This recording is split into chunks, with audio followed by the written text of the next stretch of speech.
April মাসে নতুন আমদানি শুল্ক ঘোষণা করে যুক্তরাষ্ট্রের প্রেসিডেন্ট ডোনাল্ড ট্রাম্প পুরো বিশ্বকে চমকে দেন। ফলে বৈশ্বিক অর্থনীতি অনেকটা আতঙ্কের মধ্যে পড়ে যায়। পরে অবশ্য 9 এপ্রিল সে শুল্ক স্থাপিত করেন ট্রাম্প। এর বদলে আরোপিত হয় ভিত্তি শুল্ক।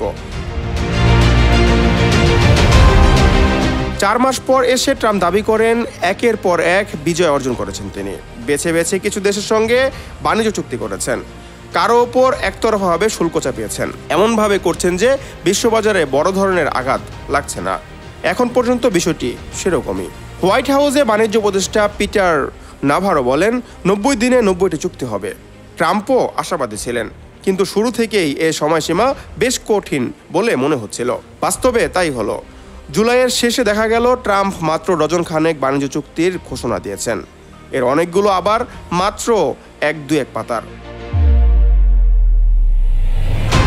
যেখানে আগের মতো বিস্তারিত শর্ত নেই। যুক্তরাজ্যের পণ্যে 10% হারে শুল্ক আরোপের সিদ্ধান্তের শুরুতে কিছুটা উদ্বেগ তৈরি হয়েছিল। শেষ পর্যন্ত তা অবশ্য কিছুটা স্বস্তি দেয়, কারণ ইউরোপীয় ইউনিয়ন ও জাপানের মতো অন্যান্য বাণিজ্য অংশীদারদের সঙ্গে ঘাটতির পরিমাণ বেশি।